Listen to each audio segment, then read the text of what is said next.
In the old imperial city of Hue, where stone corridors stretch beneath moss-covered roofs and the air hums with memory, a woman glides through the courtyard in a flowing silk garment. The Ao Dai, the Vietnamese long dress, is now a national symbol, instantly recognizable across generations and continents. But it wasn't always so.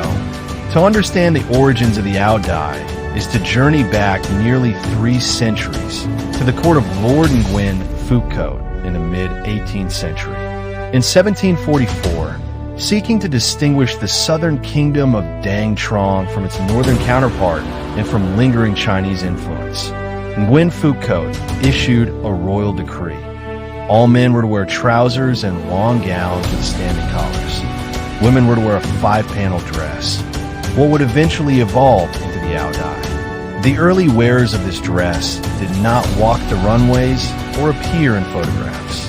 They were court ladies, concubines, female scribes, their names often lost to history, their voices unrecorded. Yet their footsteps in the stone corridors of Hue marked the beginning of one of the most enduring cultural garments in Southeast Asia. They wore the Ao Dai not as a statement, but as a uniform of propriety. And yet, through them, the garment took its first breath. These early Ao Dai bore little resemblance to the modern silhouettes we see today. The 5 panels of the dress symbolize the 5 constant virtues of Confucianism: benevolence, righteousness, propriety, wisdom, and faithfulness. It was not just clothing, it was an embodiment of the moral code. The materials were heavy, often woven by hand, and embroidered with symbolic motifs, dragons, chrysanthemums, or waves, signifying nobility, resilience, and continuity. Centuries later, during the French colonial era, Vietnam found itself at a cultural crossroads. By the late 19th century, French fashion, architecture, and education permeated Saigon and Hanoi. While some feared a loss of identity, others found opportunity in adaptation. The Ao Dai was one of the few traditional garments that did not disappear under colonial modernity. Instead, it transformed.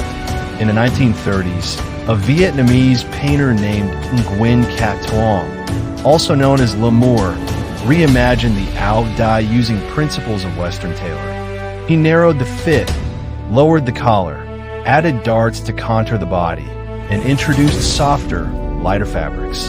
For the first time, the Ao Dai was not only a symbol of virtue, but also of elegance and personal expression. The wearers of these early modern Ao Dai were not royalty, but students, poets, teachers, women of the urban middle class.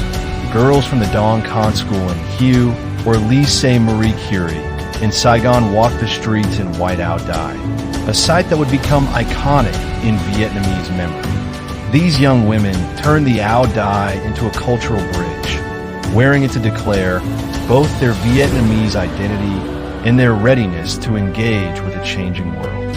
In the diaspora, the Ao Dai was preserved at weddings, New Year celebrations, and in the closets of mothers who kept one for memory's sake. Today, the Ao Dai is both artifact and living tradition.